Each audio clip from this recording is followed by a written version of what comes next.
गंगापुर गांव में रामलाल अपनी पत्नी सरिता और बेटी रीमा के साथ एक छोटे से घर में रहता था। रामलाल दिन भर खेतों में मेहनत करता, तब जाकर घर का चूल्हा जलता। फिर एक दिन रामलाल जैसे ही खेतों में काम कर रहा था। अरे ये क्या, लोमड़ी और बंदर मेरे खेत में, ये क्या तमाशा है?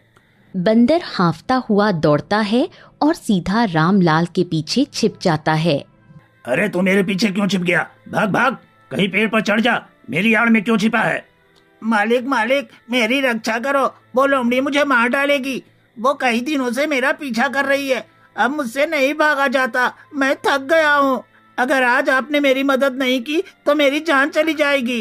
ये मेरा शिकार है, इसे मेरे हवाले कर दो, वरना तुमसे बुरा कोई नहीं होगा। जंगल में जो मेरे रास्ते में आया है उसका अंजाम अच्छा नहीं हुआ। अरे जो मेरी शरण में आया है उसे मैं किसी को सौंपने वाला नहीं हूँ, चाहे वो इंसान हो या जानवर। जा यहाँ से, नहीं तो देख रही है ना ये फाबाड़ा, इसी से तुझे काट कर फेंक दूंगा। अरे इतना क्रोध क्यों करते हो? मैं तुमसे लड़ने नहीं आई हूँ, मैं तो एक सौदा करने आई हूँ। अगर तुम ये बंदर मुझे सौंप दोगे तो मैं तुम्हें एक सोने का सिक्का दूंगी, जंगल के खजाने में से असली खरा सोना। क्या कहा तुमने? सोने का सिक्का? हाँ, और वो भी असली जंगल का दुर्लभ खजाना। सोचो उस सिक्के से तुम क्या क्या कर सकते हो। अपनी पत्नी के लिए साड़ी, अपनी बेटी के लिए नए कपड़े, गहने, मिठाई, सब कुछ। सरिता की सारी शिकायतें खत्म हो जाएगी। बेटी रीमा को भी पहली बार अच्छा फ्रॉक मिल जाएगा। लोग कहेंगे रामलाल ने भी अब कुछ बना लिया है। यह मौका बार बार नहीं मिलेगा। नहीं नहीं, पर क्या सिर्फ एक सिक्के के लिए मैं किसी मासूम की जान ले लूं? क्या इतना नीच सोच के साथ मैं खुद को किसान कह सकूंगा? नहीं नहीं नहीं। कहाँ खो गए हो? जल्दी फैसला लो, तुम्हारी किस्मत बदल जाएगी। नहीं, मैं ऐसा नहीं कर सकता। एक सिक्के के लिए किसी की मौत का सौदा मैं कभी नहीं करूंगा। तू जा यहाँ से और किसी और को ढूंढ जो अपनी आत्मा बेचने के लिए तैयार हो। तुम बहुत पछताओगे रामलाल। एक दिन यही बंदर तुम्हारे लिए दुख का कारण बनेगा। याद रखना, आज तुमने सोने के सिक्के को ठुकरा दिया है। तुमसे बड़ा मूर्ख इस धरती पर कोई नहीं होगा। अगर किसी की जान बचाने का इनाम दुख है तो मैं वो भी झेल लूंगा, समझी? लोमड़ी जंगल की ओर गुस्से में चली जाती है। बंदर की आंखों में आंसू थे। मालिक, आपने मेरी जान बचाई है, मैं कर्जदार हो गया हूँ आपका। अगर आप मुझे साथ रख लें तो मुझे बहुत खुशी होगी। क्यों नहीं, अब तू मेरे घर चलेगा। आज से तू मेरा मेहमान ही नहीं, मेरा दोस्त भी है। और तेरा नाम अब से राजू होगा, राजू। राजू, ये तो बहुत प्यारा नाम है मालिक, मुझे ये नाम बहुत पसंद पड़ा। रामलाल और बंदर खेत से बाहर निकलते हैं। तभी रास्ते में उन्हें गांव के बुजुर्ग गिरधर काका मिलते हैं। अरे रामलाल, ये क्या, अब तू मदारी बन गया क्या? हाँ, जंगल से बंदर पकड़ कर लाया है। अरे नहीं काका, आज खेत में हल चला रहा था, तभी ये बंदर मिल गया था, इसलिए सोचा अपने साथ रख लूं, शायद एक वफादार साथी बन जाए। बिल्कुल बेटा, किसी भी सहारा की मदद करना पुण्य का काम होता है। ईश्वर भी उन्हीं की मदद करता है जो दूसरों की मदद करते हैं। आपने ठीक कहा काका, और यह सुनकर दिल और भी हल्का हो गया। फिर इतना कहकर रामलाल आगे बढ़ जाता है। तभी बंदर धीरे से पूछता है, मालिक, ये कौन थे? अरे ये गिरधर काका हैं, हमारे गांव के सबसे समझदार और दयालु बुजुर्ग। हर किसी की मदद करने को हमेशा तैयार रहते हैं। रामलाल जैसे ही बंदर के साथ घर की चौखट लांघता है, अंदर से सरिता की तेज आवाज आती है। अरे ये क्या, छी छी छी, ये क्या उठा लाए हो तुम? कितना गंदा जानवर है, इसको बाहर करो अभी के अभी। अरे भाग्यवान, ये जानवर नहीं है, एक मासूम जान है। इसकी जान बचाई है मैंने। आज ये लोमड़ी के हाथों मर जाता अगर मैं न होता तो। मर जाता तो मर जाता, तुम्हें क्या पड़ी थी इसे अपने घर लाने की? हमारा घर कोई पिंजरा है क्या जो हर आवारा जानवर को घर में पालोगे? तभी अंदर से रीमा दौड़ती हुई आती है और बंदर को देखकर उसकी आंखें चमक उठती हैं। बाबा, ये बंदर कितना प्यारा है, कितना मासूम लग रहा है। क्या ये हमारे साथ ही रहेगा? हट रीमा, दूर हट इससे, ये गंदा है, तुम्हें बीमारी लग जाएगी। तुम इसके पास मत जाओ, ये घर के बाहर ही ठीक रहेगा। नहीं माँ, ये तो बहुत अच्छा है, मुझे बहुत अच्छा लग रहा है। ये हमारे घर में ही रहना चाहिए, मैं तो इससे बहुत प्यार करूंगी। देखो भाग्यवान, ये मासूम है, रीमा भी इसे पसंद कर रही है और मैं भी इसे अपने साथ रखना चाहता हूँ। तुम क्यों इतना विरोध कर रही हो? क्योंकि मुझे जानवर पसंद नहीं है, खासकर ये बंदर जैसे झटपट दौड़ने वाले जानवर जो घर की चीजें उलट पुलट कर देंगे। मुझे कोई शौक नहीं है किसी जानवर को पालने का। तो फिर सुन लो, अगर तुम्हें जानवरों से नफरत है तो तुम्हें इंसानियत से भी कोई मतलब नहीं है। अरे ये बंदर आज मेरी शरण में आया था और मैं उसे अपने घर लाने से इनकार नहीं कर सकता था।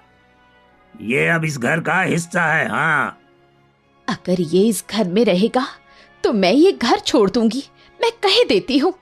अभी के अभी अपना सामान बांध लूंगी।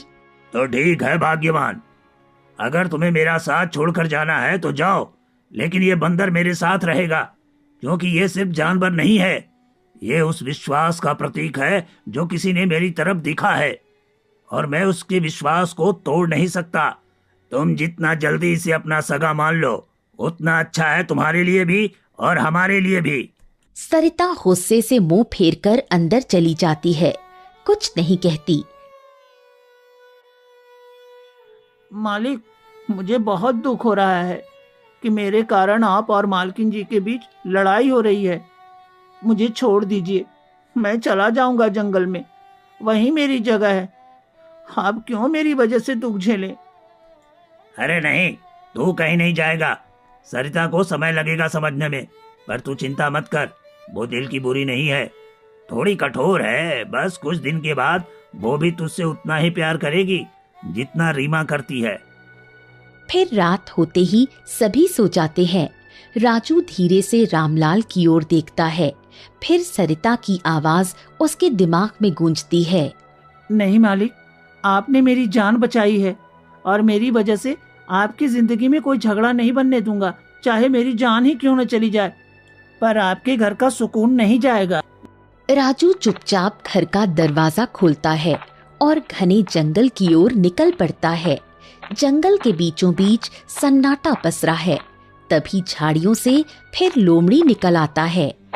अच्छा, तो तू फिर आ ही गया। पिछली बार तेरी किस्मत अच्छी थी जो तू बच गया, पर आज नहीं, आज तुझे कोई नहीं बचाएगा। नहीं नहीं, मुझे छोड़ दो, मैंने तुम्हारा क्या बिगाड़ा है, मुझे जाने दो। अब भूख लगी है, तू ही मिल गया है खाने को, बोल अब कौन बचाएगा तुझे? उधर रामलाल की नींद खुलती है। रामलाल इधर उधर देखने लगता है। अरे ये राजू कहाँ गया? रीमा बेटा, देखो तो राजू कहाँ चला गया? क्या हुआ बाबा? राजू नहीं दिख रहा। अच्छा हुआ जो चला गया, मुझे तो बिल्कुल पसंद नहीं था वो। अरे चुप रहो भाग्यवान, अगर तुमने अब कुछ और बोला ना तो मुझे गुस्सा आ जाएगा। बाबा, राजू शायद जंगल की तरफ गया होगा, चलो हम उसे ढूंढते हैं। चलो बेटा, उसे ढूंढते हैं, उसका अकेले जाना ठीक नहीं है। दोनों जंगल की ओर निकल पड़ते हैं। राजू, राजू, अरे कहाँ हो बेटा? सामने आओ राजू बेटा। झाड़ियों के पास हलचल होती है। राजू घायल हालत में पड़ा था। लोमड़ी उस पर झपटने ही वाली थी। ए रुक जा, तू अगर मेरे बेटे को हाथ भी लगाया ना तो तुझे जिंदा नहीं छोड़ूंगा। तो तू फिर आ गया? तू फिर क्यों बार बार मेरे और मेरे शिकार के बीच आता है? क्योंकि वो सिर्फ बंदर नहीं है, वो मेरा परिवार है। अगर एक और कदम आगे बढ़ाया तो तेरी जंगलगिरी मैं यही खत्म कर दूंगा। हाँ ठीक है, पर याद रख, मैं लौटूंगी, ये बात यही खत्म नहीं हुई। लोमड़ी भाग जाती है। रामलाल दौड़कर राजू को उठाता है और उसके जख्मों को देखता है। मालिक, मालिक, आप यहाँ इतनी रात को? अरे तू पागल हो गया है क्या? कहाँ चला गया था? अगर तुझे कुछ हो जाता तो? मालिक, मैं नहीं चाहता कि मेरी वजह से आपके घर में कोई क्लेश हो। मालकिन मुझसे नफरत करती हैं। मैं आपको दुखी नहीं देख सकता, इसलिए मैंने सोचा कि मैं चला जाऊं। आपकी खुशी मेरे लिए सबसे बड़ी है। तू बेवकूफ है। अरे राजू, तू सोचता है कि तेरे जाने से मैं खुश रहूंगा? अरे मैं खुश नहीं रहूंगा। अरे तू ही तो है जिसने मुझे फिर से मुस्कुराना सिखाया। तू ही तो है जो मेरी रीमा को हंसाता है। मालिक, मुझे माफ कर दो, मैंने गलत फैसला किया। अब दोबारा ऐसा मत करना। अगर तू फिर से गया ना तो मैं जीते जी मर जाऊंगा। रीमा दौड़कर आती है और राजू को गले लगाती है। अब तुम कहीं मत जाना, अब हम सब साथ रहेंगे हमेशा। रामलाल राजू को घर ले जाता है। ऐसे ही दिन बीतते हैं, लेकिन सरिता का विरोध दिन ब दिन बढ़ता ही गया। हर दिन किसी न किसी बात को लेकर कलह हो ही जाती थी। एक दिन जब रामलाल खेत से लौट कर आया और थका हुआ आंगन में बैठा था, तभी राजू आंगन में खेल रहा था। तभी मिट्टी के गमले से टकरा गया और गमला गिरते ही सरिता चिल्ला उठी। हाय हाय, देख लिया, अब ये तोड़ फोड़ करेगा। अगर अब भी तुमने कुछ नहीं किया तो एक दिन सब बर्बाद कर देगा। रामलाल ने गमले की टूटी मिट्टी समेटते हुए कहा। जो तोड़ते हैं उसका नाम बर्बादी होता है, लेकिन ये गलती से गिरा है। इसका ऐसा कोई इरादा नहीं था। न जाने कब तक इस बोझ को उठाओगे तुम। जितने दिन भी जीऊंगा इस बोझ को अपने सिर का ताज समझकर जीऊंगा। ये बोझ नहीं, एक वादा है जो मैं जब तक जिंदा हूँ उसे कोई तकलीफ नहीं होगी। फिर अगले दिन तो सरिता ने गुस्से में सारी रोटियां राजू के हाथ से छीन ली और बोली, अब बस बहुत हो गया, इसका खाना पीना सब बंद। मेरा घर धर्मशाला नहीं है। रीमा दौड़ती हुई आई और रोते हुए बोली, माँ, ये भूखा रह जाएगा तो बीमार हो जाएगा, और अगर बीमार हुआ तो मैं भी कुछ नहीं खाऊंगी। तू कितनी छोटी है लेकिन दिल से बहुत बड़ी है। भाग्यवान, देखो इस नन्ही सी बच्ची में कितनी समझ है। वो समझ गई कि दया से ही घर बसते हैं, न कि नफरत से। सरिता कुछ नहीं बोली और फिर मुंह फेर कर चली गई।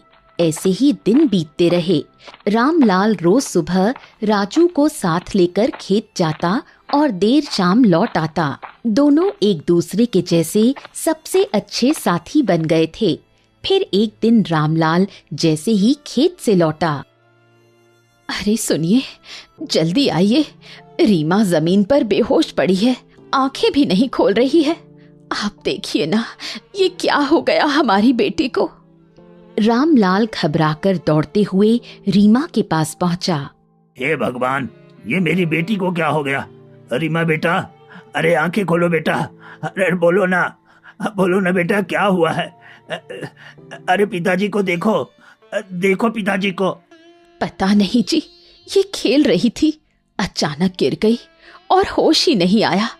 मैं तो इतनी घबरा गई हूँ कि कुछ समझ नहीं आ रहा। रुको, मैं अभी वैद्य जी को बुला कर लाता हूँ। तुम रीमा का सिर सहलाओ, मैं अभी आता हूँ। रामलाल दौड़ते हुए गांव के वैद्य को बुला लाता है। वैद्य रीमा की नब्ज देखता है। रामलाल, इसकी बीमारी का ठीक से पता नहीं लग पा रहा है, लेकिन हालात गंभीर हैं। एक औषधि है जो जाकर ले आना, लेकिन वो बहुत महंगा है। ये तुम्हें मदन की दुकान पर मिलेगा। इन्हें वक्त पर देना, और अगर 2 दिन में सुधार नहीं हुआ तो इसे शहर ले जाकर इलाज कराना पड़ेगा। ठीक है वैद्य जी, मैं पूरी कोशिश करूंगा। फिर वैद्य चला जाता है। रामलाल गहरी सोच में डूब जाता है। हे भगवान, ये दवाई तो बहुत महंगी है और मेरे पास तो 1 रुपया भी नहीं बचा। अब मैं कहाँ से लाऊं इतने पैसे? जी, जो पैसे थे वो मैंने पिछले हफ्ते त्योहार के कपड़ों पर खर्च कर दिए थे। मुझे माफ कर दीजिए। आज समझ में आ रहा है कि बेवक्त खर्च का क्या अंजाम होता है। कोई बात नहीं भाग्यवान, अब जो हो गया वो हो गया। अब मैं ही कुछ करता हूँ, तुम रीमा के पास रहो, मैं जमींदार से कुछ रुपए उधार लेकर आता हूँ। रामलाल दौड़ता हुआ जमींदार के घर जाता है। जमींदार साहब, मेरी बेटी बहुत बीमार है, वैद्य ने दवाई दी है, लेकिन मेरे पास पैसे नहीं हैं। कृपया करके कुछ पैसे उधार दे दीजिए। अरे रामलाल, तुम्हारी आमदनी तो ठीक चलती थी, फिर ये अचानक पैसे की जरूरत कैसे पड़ गई? सेठ जी, मेरी बेटी की हालत बहुत खराब है, दवाओं के बिना वो ठीक नहीं होगी, कृपया मेरी मदद कीजिए। जमींदार कुछ सोचकर कुछ पैसे रामलाल को दे देता है। रामलाल झटपट दवाइयां खरीदकर घर आता है और रीमा को दे देता है। पर 2-3 दिन बीत जाते हैं, रीमा की हालत में कोई सुधार नहीं होता। अरे अब क्या करूं, पैसे भी खत्म हो गए और रीमा की तबीयत में कोई सुधार भी नहीं है, और इसकी हालत तो और खराब होती जा रही है। जी कुछ करिए ना, मेरी बेटी को कुछ हो गया तो मैं भी जी नहीं पाऊंगी। कितनी मन्नतों के बाद मुझे ये एक बेटी हुई है। अरे सरिता, तू फिक्र मत कर, मैं गांव वालों से कुछ मदद मांग कर देखता हूँ। रामलाल फिर गांव के गिरधर काका के पास जाता है। काका, मेरी बेटी की तबीयत और बिगड़ गई है, जमींदार से लिए पैसे भी खत्म हो गए हैं, आप थोड़ी मदद कर दो। अरे बेटा, मेरी पत्नी खुद ही बीमार है और घर की हालत भी बहुत तंग है, मेरे पास कुछ नहीं है देने को। अरे मैं चाह कर भी कुछ नहीं कर सकता। रामलाल निराश होकर चला आता है। फिर एक और व्यक्ति से मदद मांगता है। भाई, मेरी बेटी की हालत बहुत खराब है, थोड़ी ही मदद कर दो, मैं जिंदगी भर तुम्हारा एहसान मानूंगा भाई। रामलाल, माफ कर दो भाई, इस बार मेरे पास कुछ भी नहीं है देने को। रामलाल वहाँ से निराश होकर चला जाता है और मन में कहता है, अरे लगता है फिर से जमींदार सेठ के यहाँ ही जाना पड़ेगा, सभी ने तो पैसे देने से मना कर दिए। अब वहीं जाकर देखता हूँ, कहीं सेठ जी कुछ और पैसे दे दें तो। रामलाल फिर जमींदार के पास जाता है। जमींदार साहब, एक बार और कुछ पैसे दे दीजिए, मेरी बेटी मर जाएगी। अरे मैंने पहले ही दे दिया है, अब दोबारा कुछ नहीं दूंगा। हाँ, पहले पुराना चुकाओ फिर नया मांगना। पर मालिक, मेरी बेटी मर जाएगी, थोड़ा तो रहम करिए। और देखो रामलाल, रहम करने से जिंदगी नहीं चलती। अगर मैं तुम पर इतना ही रहम करूंगा तो मैं खुद भी सड़क पर आ जाऊंगा। हाँ, इसलिए तुम चले जाओ यहाँ से और मेरा पहले का जो बकाया है उसे लौटा दे। फिर रामलाल घर आता है। भीतर से रोने की आवाज आती है। वो आंगन में बैठकर सिर पकड़ लेता है। हे भगवान, मैंने ऐसा कौन सा पाप किया है जिसकी सजा मेरी बेटी को दे रहे हो। एक ही तो बिटिया है मेरी, और अगर उसे भी कुछ हो गया तो मैं इस जीवन में कैसे जीऊंगा, मैं तो टूट जाऊंगा। प्रभु, हे प्रभु, ऐसा अन्याय क्यों किया मेरे साथ, क्यों किया? तभी पीछे से राजू आता है और कहता है, मालिक, मेरे पास एक विचार है, आपको महल जाना चाहिए और महाराज से मदद मांगनी चाहिए। महाराज सबकी सुनते हैं, वो जरूर आपकी मदद करेंगे। अरे हाँ, ये तो मैंने सोचा ही नहीं राजू, तूने मेरी आंखें खोल दी। चल चल मेरे साथ, हम अभी इसी वक्त महल के लिए निकलते हैं। रामलाल राजू को लेकर महल की ओर निकल पड़ता है। रास्ते में कई किलोमीटर पैदल चलने के बाद जब उसका गला सूखने लगता है, पता नहीं दोस्त, क्या महाराज हमारी मदद करेंगे भी या नहीं, लेकिन उम्मीद यही है कि वो हमारी बात समझेंगे। मालिक, आप घबराइए नहीं, महाराज जन कल्याण के लिए ही तो हैं। आप बस हिम्मत रखिए, आप सच्चे दिल से आए हैं, आपकी बात वो जरूर सुनेंगे। कई घंटों की यात्रा के बाद जैसे ही महल के ऊंचे दरवाजे दिखाई देते हैं, रामलाल की आंखें भर आती हैं। देख राजू, हम पहुंच गए। वही दरबार जहां से पूरे राज्य का न्याय और रक्षा का आदेश निकलता है। रामलाल जैसे ही भीतर जाने की कोशिश करता है, एक सैनिक भाले से उसका रास्ता रोक देता है।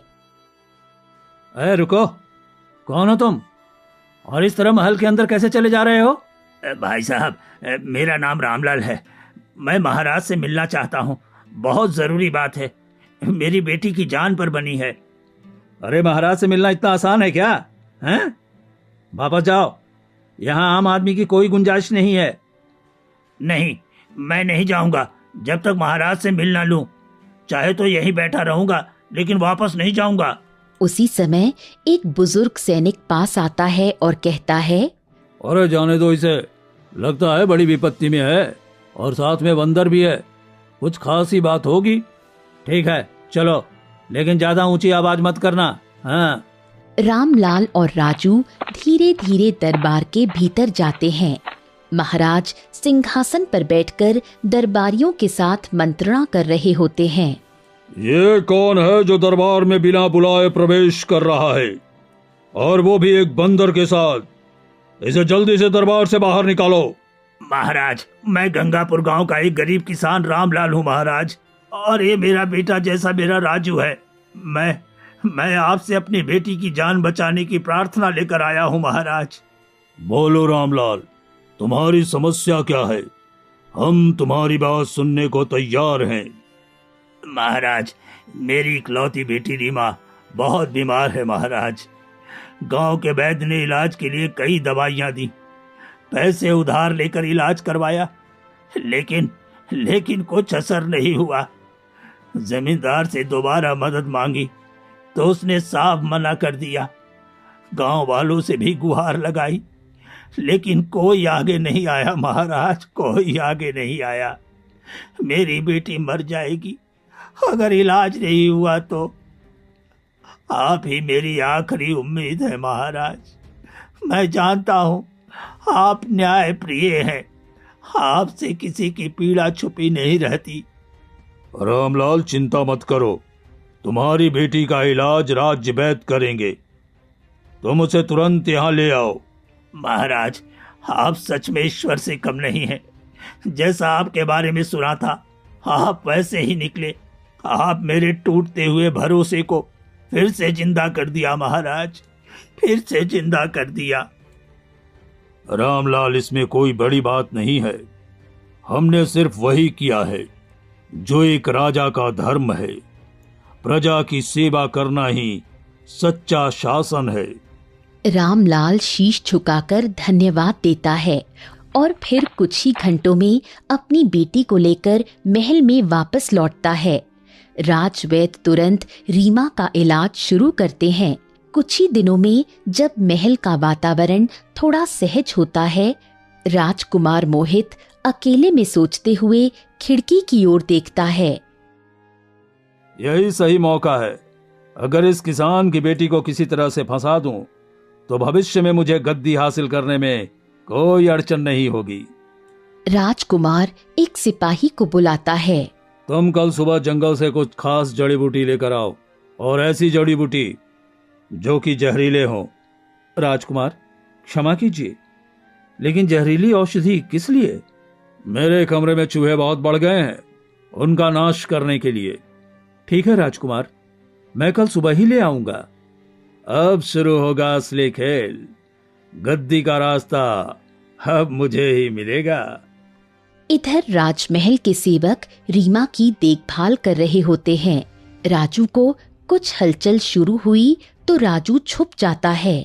तभी दरवाजे के पीछे की खिड़की से उसने देखा कि कोई दबे पांव भीतर आया। वो राजकुमार मोहित था।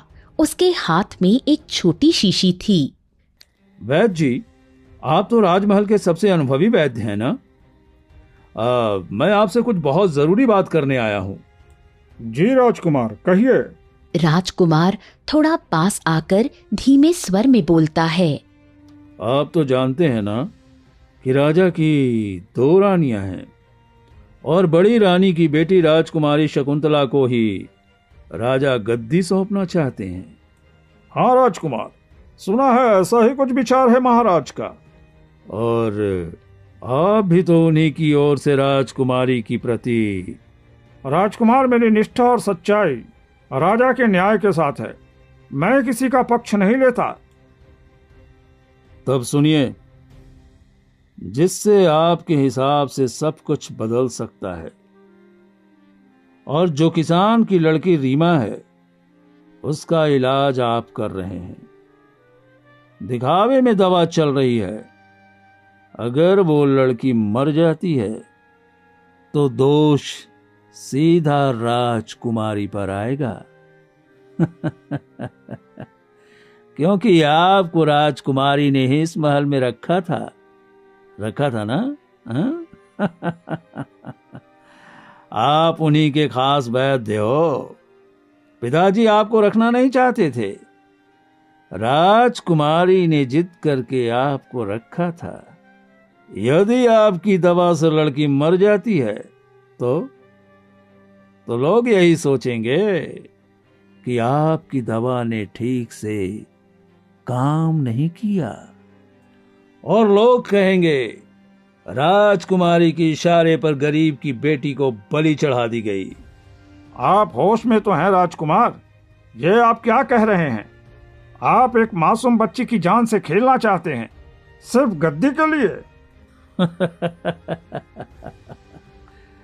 गद्दी मजाक नहीं होती वैद्य। गद्दी के लिए खून भी बहते हैं और साजिशें भी होती हैं।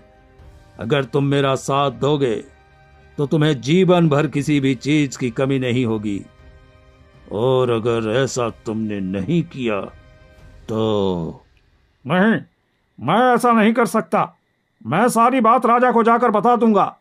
सोच लो वैद्य, तुम्हारा एक बेटा है ना, और तुम्हारी पत्नी भी बूढ़ी है। अगर एक भी शब्द बाहर गया तो तुम्हारा परिवार कल का सूरज नहीं देख पाएगा।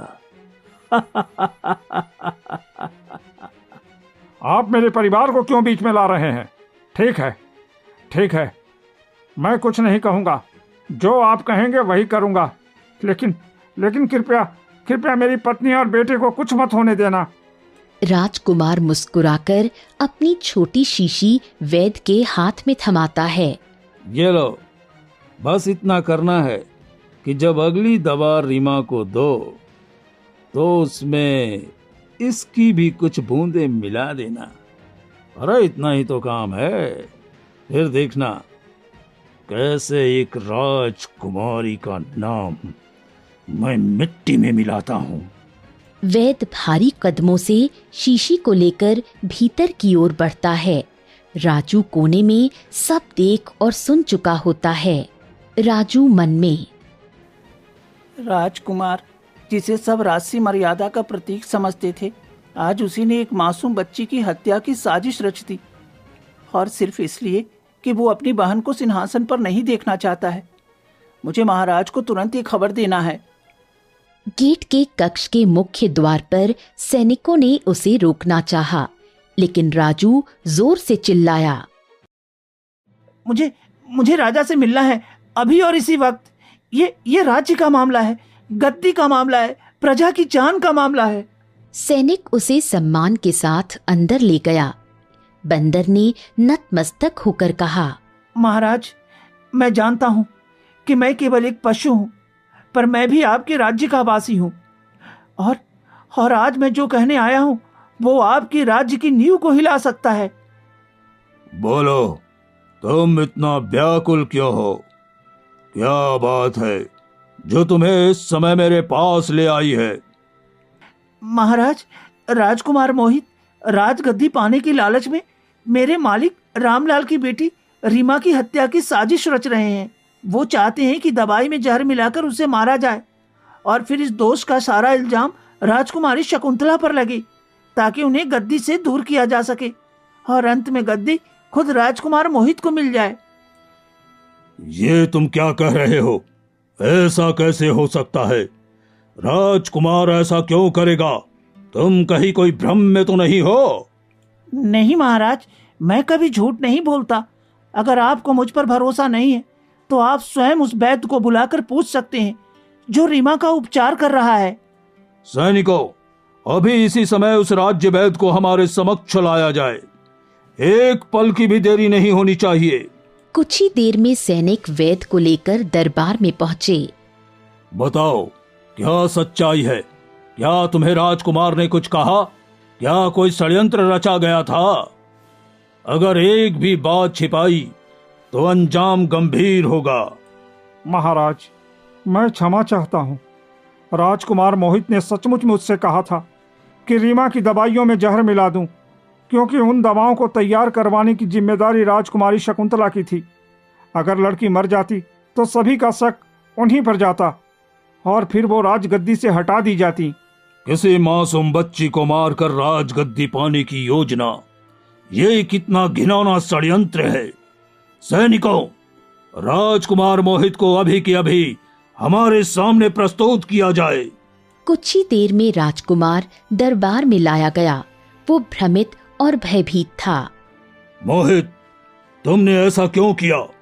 तुम किसी मासूम की जान लेकर गद्दी पाना चाहते थे? क्यों? उत्तर दो। नहीं पिताजी, ये आप क्या कह रहे हैं? मैं किसी को मारना क्यों चाहूंगा? मुझे कोई जानकारी नहीं है इस बारे में। वैद्य, सच सामने कहो, जिससे संदेह की कोई गुंजाइश न रहे। महाराज, सच्चाई यही है कि राजकुमार ने मुझे डरा कर कहा था कि अगर मैंने जहर नहीं मिलाया तो वो मेरे परिवार को जान से मार देंगे। मैं मजबूर था महाराज। राजकुमार नीचे देखने लगा। उसकी आंखों से आंसू गिरने लगे। हाँ पिताजी, मैं अपराधी हूं और मैंने ये सारा षड्यंत्र गद्दी की लालच में किया। मैं नहीं चाहता था कि शकुंतला गद्दी पर बैठे। मुझे लगा मैं ज्यादा योग्य हूं। मैंने अपनी सोच में अंधापन पाल लिया था। मुझे क्षमा कर दीजिए पिताश्री, मुझे क्षमा कर दीजिए। लालच में तुम किसी की जान ले लोगे, ये कभी सोचा भी नहीं था। तुमने मेरे विश्वास को तोड़ा है। तुमने राज्य की मर्यादा को कलंकित किया है। सैनिकों, राजकुमार मोहित को बंदी गृह में डाल दो। वो अब न्याय की प्रक्रिया से गुजरेगा। सैनिक मोहित को ले गया। तभी राजा ने राजू को पास बुलाया। राजू, तुमने इस राज्य को बहुत बड़ी आपदा से बचा लिया। तुम जैसे वफादार और साहसी प्राणी का होना किसी भी मनुष्य से कम नहीं है। तुम्हारी चतुराई और सच्चाई ने आज सत्य की रक्षा की है। मैं तुम्हें राज्य की तरफ से सम्मान देता हूं और इस दरबार की ओर से आभार प्रकट करता हूं। महाराज, मैंने जो भी किया वो अपने मालिक और उसकी बेटी के लिए किया। मैं बस इतना चाहता हूं कि मेरे मालिक रामलाल हमेशा खुश रहें, उनके आंसू कभी न बहें।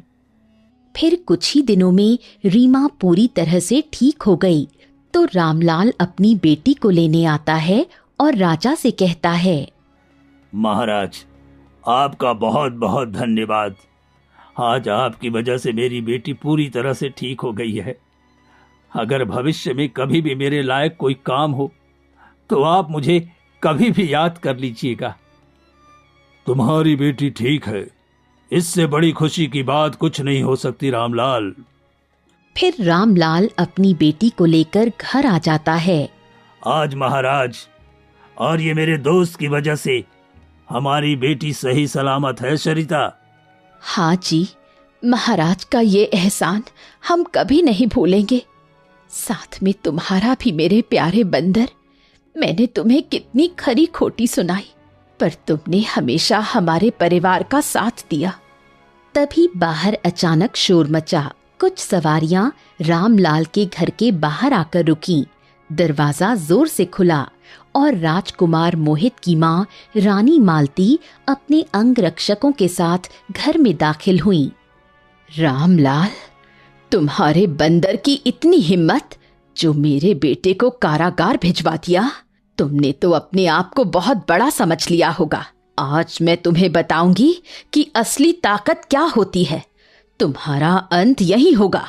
रानी साहिबा, आप जो भी कहें, पर सच यही है कि आपके पुत्र ने जो कुछ किया वो अन्याय था और सच को छुपाया नहीं जा सकता। रानी ने अपने अंगरक्षक को इशारा किया। तलवार निकल चुकी थी। रामलाल पर वार होने ही वाला था। तभी राजू दौड़ता हुआ सामने आया और रानी की तलवार के सामने खड़ा हो गया। नहीं, मालिक को मत मारो।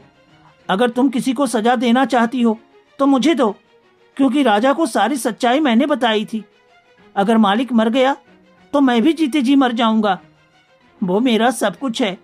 उसने मुझे अपने घर में जगह दी। एक जानवर होते हुए भी मुझे इंसान से बढ़कर प्यार दिया। यही तो मैं चाहती हूँ, रामलाल मरे और तुम पर सारा दोष आए। तुम्हारे खिलाफ लोगों की नजरें उठें, क्योंकि तुमने ही मेरे बेटे को जेल भेजा है। अब उसका बदला मिलेगा। रानी ने तलवार उठाई और सीधे रामलाल पर हमला किया, लेकिन राजू बीच में आ गया और वार अपने ऊपर ले लिया। नहीं राजू, नहीं। अरे तूने ऐसा क्यों किया? ये वार तो मुझे सहने दे, मुझे मरने दे। राजू की सांसें धीमी हो रही थीं। उसने कांपते हाथों से रामलाल का चेहरा छुआ। मालिक, मालिक, मैं आपको कभी अकेला नहीं छोड़ना चाहता था, पर शायद मेरी यही किस्मत थी। मुझे खुशी है कि मैं आपको बचा सका।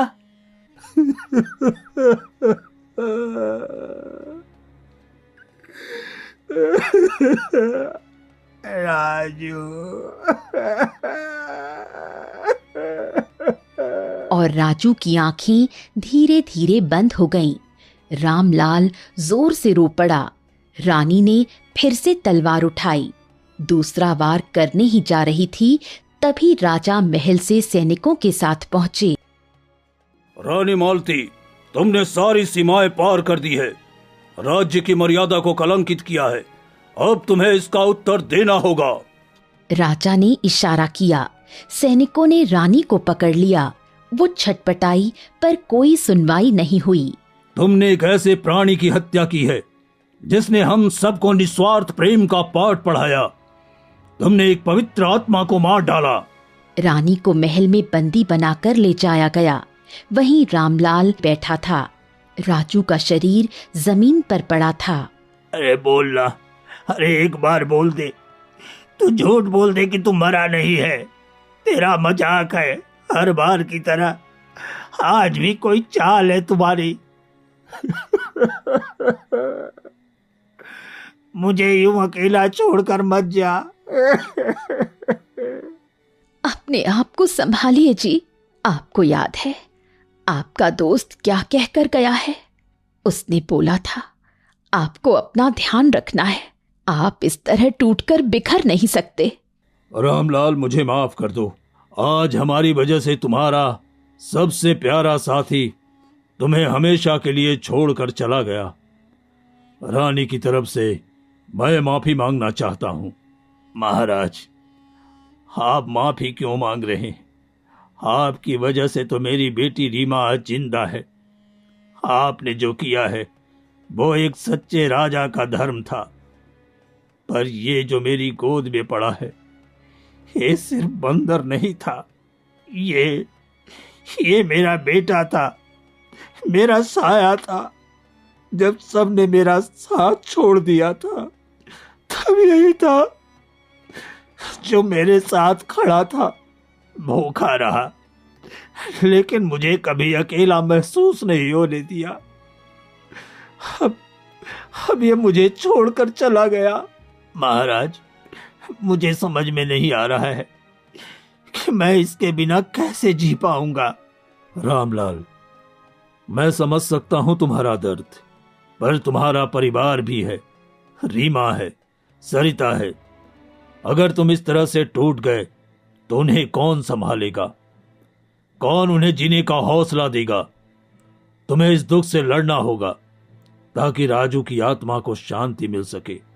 वो तुम्हें सबसे ज्यादा प्यार करता था, मैं जानता हूं। और मैं ये भी वादा करता हूं कि उस रानी को उसकी सजा जरूर मिलेगी जिसकी वजह से तुम्हें ये दुख झेलना पड़ा। अब मैं चलता हूँ रामलाल, अपना और अपने परिवार का ध्यान रखना।